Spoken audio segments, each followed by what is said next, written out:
అండి చాలామంది అంటుంటారు కదా, పట్టు పట్టరాదు పట్టి విడవరాదు అని. అది పూర్వకాలం నుంచి వచ్చినటువంటి నానుడి అనమాట. అంటే ఒక పట్టు అనేది మనం పట్టకూడదు, పట్టిన తర్వాత దాన్ని అసలు విడవకూడదు అనమాట. ప్రాణమన్నా పోవాలి కానీ ఆ పట్టు మాత్రం విడవకూడదు అనమాట. అంత గట్టి పట్టు పట్టాలన్నమాట.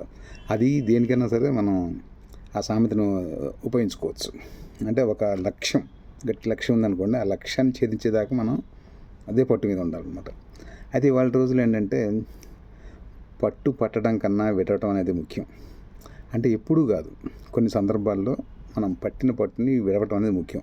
మన బంధుత్వాలు, బాంధవ్యాలు, స్నేహాలు నిలబడాలంటే ఒక్కోసారి పట్టును వదిలిపెట్టాలి. అలా విడవటం వల్ల అందరి దృష్టిలో చాలా మంచి అవుతుందన్నమాట. అంటే వాళ్ళకి సహాయం చేసినట్టు కూడా అవుతుంది. అంటే మనమే గెలవాలి అనేది కాకుండా మన పక్క వాళ్ళు కూడా గెలవాలి అని మనం ఎప్పుడు గెలుస్తాం మనకు తెలిసిన విషయం. కానీ కొన్ని సందర్భాలు మనం వదిలిపెట్టాలి. అప్పుడు వాళ్ళు కూడా మనం అప్రిషియేట్ చేస్తారు. వాళ్ళ అభివృద్ధిని కూడా మనం కోరుకోవాలి. ఇప్పుడు నేను చెస్ టోర్నమెంట్స్ ఆడాను అనుకోండి, 99% నేనే ఫస్ట్. కానీ వాళ్ళందరూ ఏమంటుంటారు, ఎప్పుడు ఆడాలా, ఒక్కోసారి మిగతా వాళ్ళకు కూడా అవకాశం ఇవ్వాలి కదా అని. సో మనం అక్కడ అవకాశం ఇవ్వాలంటే ఏం చేయాలి, మనం ఆడకూడదు.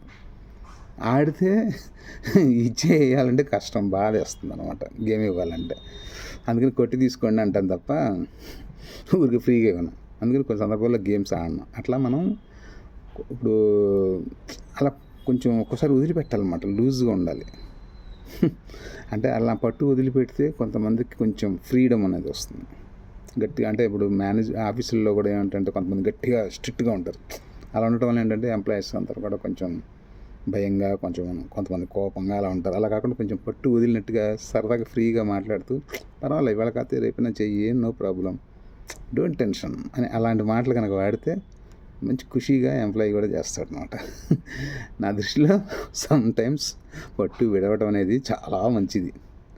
బాయ్.